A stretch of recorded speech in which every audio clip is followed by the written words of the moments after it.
아모스 성경 강해 8장입니다. 기근과 기갈 1대지 여름실과 환상으로 이스라엘의 종말을 예고함 1절에서 3절.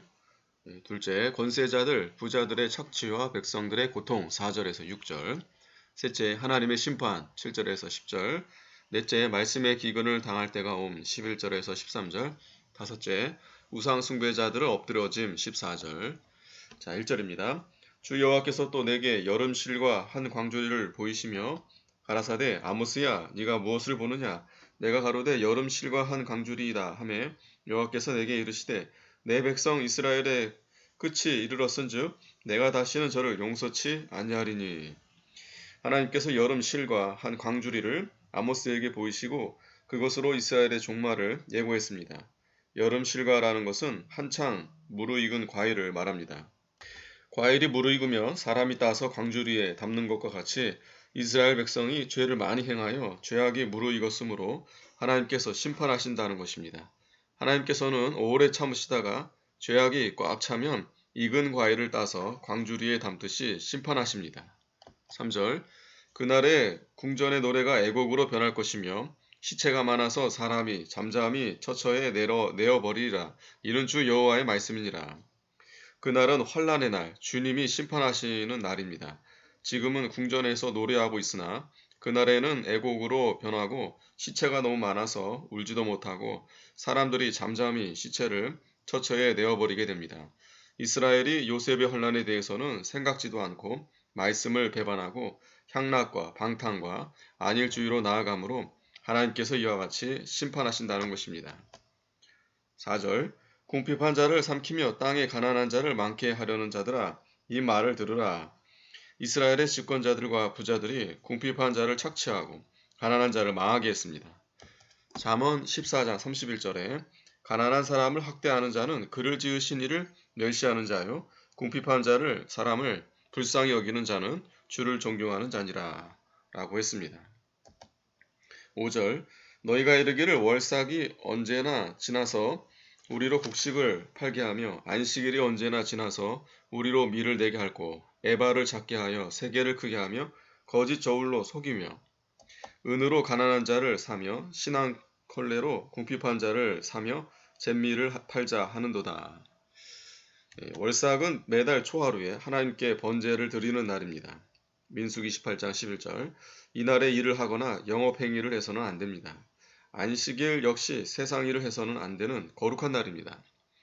이날에 성도들은 하나님을 섬기며 예배 드리는 일에 전념해야 합니다. 그러나 그 당시 이스라엘 백성들은 하나님을 섬기는 일은 형식뿐이었고 빨리 월삭이나 안식일이 지나서 장사해서 이익을 보려는 데만 관심이 있었습니다. 이스라엘 백성들이 외부적으로는 월삭도 지키고 안식일도 지키면서 하나님을 섬기지만 마음속에는 돈벌 궁리만 하였습니다. 그들은 장날을 더 좋아하고 그날의 곡식을 팔아서 이를 보고자 했습니다. 이들은 돈 버는 것이 첫째고 하나님 섬기는 것은 둘째, 셋째였습니다. 에바를 작게 하여 했는데 이 에바는 곡식을 되는 말인데 이스라엘 백성들이 에바의 용량을 속여서 곡식을 적게 되어 주었습니다. 세계를 크게 하며 했는데 저울을 속여서 돈을 많이 받겠다는 것입니다. 한 세겔 중량은 11.4g인데 그들이 저울추를 무겁게 해서 돈을 달아 받을 때에는 정량 이상으로 많이 받았다는 것입니다. 즉 곡식을 팔 때는 말을 작게 하여 적게 주고 그 값을 받을 때는 세겔을 많이 받았습니다. 은으로 가난한 자를 사며 했는데 그들은 가난한 자의 자녀를 사서 종으로 만들었습니다. 신앙컬레로 궁핍한 자를 사며 궁핍한 처지에 있는 자를 헐값으로 사서 종으로 부렸습니다. 잿밀을 팔자 하는도다. 이 잿밀은 밀에서 나온 밀껍질, 이 찌꺼기를 말합니다. 그들은 자기들은 먹지 않는 것을 궁핍한 자들에게 팔아서 이득을 보았습니다. 그들은 이렇게 가난한 자를 착취하고 멸시하였습니다. 7절 여호와께서 야곱의 영광을 가리켜 맹세하시되 내가 저희의 모든 소유를 영영 잊지 아니하리라 하셨나니 이로 인하여 땅이 떨지 않겠으며 그 가운데 모든 거민이 애통하지 않겠느냐. 온 땅이 하수에 넘침같이 솟아오르며 애굽 강같이 뛰놀다가 낮아지리라. 그러므로 여호와께서 그들의 불의한 행위를 영영히 잊지 않고 심판하겠다고 하셨습니다. 그 하나님의 심판으로 인하여 온 세상이 떨며 놀라고 애통할 것을 말합니다.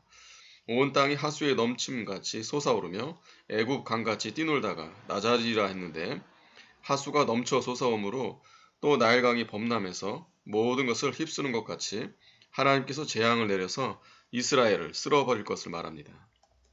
9절 주 여호와께서 가라사대 그날에 내가 해로 대낮에 지게 하여 백주의 땅을 캄캄케 하며 너희 절기를 애통으로 너희 모든 노래를 애곡으로 변하며 모든 사람으로 굵은 배로 허리를 동이게 하며 모든 머리를 대머리 되게 하며 독자의 죽음을 인하여 애통하듯 하게 하며 그 결국으로 곤고한 날과 같게 하리라. 해로 대낮에 지게 하여 했는데 좋은 세월이 갑자기 캄캄한 환란의 때가 될 것을 가리킵니다. 그리고 절기가 애통으로 변하고 노래하는 것이 애곡으로 변하게 될 것이다. 그리고 그때에는 독자의 죽음을 인하여 애통하듯 모든 사람들이 애통하게 될 것을 말합니다. 그때는 굵은 배로 허리를 동이게 하고 되고 모든 머리를 대머리 되게 한다고 했는데 이것은 재앙으로 인해서 고난과 수치를 당할 것을 가리킵니다. 이사야 15장 2절 이 대머리는 이 수치를 당할 것을 가리키는 것입니다. 11절 주 여호와께서 가라사대 보라 날이 이를지라 내가 기근을 땅에 보내리니 양식이 없어 주림이 아니며 물이 없어 가람이 아니요 여호와의 말씀을 듣지 못한 기갈이라. 이스라엘이 범죄함으로 장차 이스라엘에 하나님의 말씀의 기근과 기갈이 올 것을 예고했습니다. 말세에는 말씀의 기근을 당하게 됩니다. 그 이유는 첫째, 말세에는 큰 환란이 오기 때문입니다. 환란 중에는 하나님의 말씀을 들을 수가 없습니다. 그때는 하나님의 말씀을 가르치거나 배울 수 있는 기회가 없어서 하나님의 말씀에 대한 기근과 기갈을 당하게 됩니다. 오늘날 적기독 국가에 있는 성도들이 하나님의 말씀에 심한 기근을 당하고 있습니다. 그들은 신앙의 자유가 없어 하나님의 말씀을 들을래야 들을 수 없고 하나님의 말씀을 배울래야 배울 수가 없고 읽을래야 읽을 수가 없습니다. 우리에게도 그런 때가 오기 전에 말씀을 부지런히 배우고 또 가르쳐 주어야 합니다. 성경 말씀을 배울 수 있는 때가 아주 귀한 때이고 이 말씀을 받아서 그 말씀을 자기의 생명으로 삼을 때가 복이 있는 때입니다. 이런 때가 늘 있는 것이 아닙니다. 하나님이 얼마간 이런 때를 주었다가 다시 다 거두어 가십니다.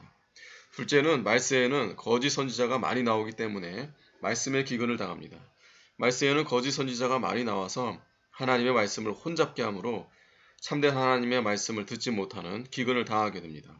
마태복음 24장 11절 요한계시록 8장 10절에는 세지의 천사가 나팔을 부니 횃불같이 타는 큰 별이 하늘에서 떨어져 강들의 3분의 1과 여러 물샘에 떨어지니 이 별 이름은 쑥이라 물들의 3분의 1이 쑥이 되매 그 물들이 쓰게 됨을 인하여 많은 사람이 죽더라. 물은 하나님의 말씀을 가리키는데 거짓 선지자가 나와서 하나님 말씀을 왜곡시켜서 쓰게 하여 많은 생명을 죽이는 시대가 됩니다. 일정 시대에는 어떤 교육자가 신사참배하는 것이 하나님께서 세우신 권세를 순종하는 것이라 하며 성경을 잘못 가르쳤고 또 로마서 7장 25절 하반절에 보면 내 자신이 마음으로는 하나님의 법을 육신으로는 죄의 법을 섬기노라 하지 않았느냐 하면서 마음으로만 하나님을 바로 섬기면 된다고 잘못 가르쳤습니다. 당시에 교육자가 많았으나 바로 가르치는 사람은 감옥에 갇히고 또 숨어 있었으므로 하나님의 바른 말씀을 배울 수가 없게 되었었습니다. 그러므로 그때 많은 성도가 극심한 말씀의 기근을 당했습니다. 셋째, 말세에는 기독교가 속화되고 육신주의, 세상주의로 기울어지기 때문에 말씀의 기근이 옵니다. 말세에는 성경 해석도 전부 육신 중심, 세상 중심으로 해석합니다. 그러므로 참된 진리의 말씀을 찾아보기 힘든 때가 됩니다. 오늘날 신비주의, 신신학, 해방신학이 판을 치고 세속주의가 팽창되어 나가는 때를 만났습니다. 그리하여 많은 사람들의 신학이 타락되어서 세속화되고 있습니다. 말세에는 영적 유브라데 강이 말라 세상과 교회의 경계가 없어지고 세상이 다 교회 안에 들어오고 교회는 세속화됩니다. 요한계시록 16장 12절 말세에는 말씀의 기근과 기갈이 막심한 시대가 되는 것입니다. 그러므로 성경을 바로 배울 수 있는 기회가 있을 때 성경을 바로 가르쳐주는 종들을 통해서 성경을 많이 배워서 자기 영적 양식으로 삼는 자가 복이 있습니다. 12절 사람이 이 바다에서 저 바다까지 북에서 동까지 비틀거리며 여호와의 말씀을 구하려고 달려 왕래하되 얻지 못하리니 그날에 아름다운 처녀와 젊은 남자가 다 갈아여 피곤하리라. 말세에는 이 바다에서 저 바다까지 북에서 동까지 비틀거리며 여호와의 말씀을 구하려고 달려 왕래할지라도 얻지 못합니다.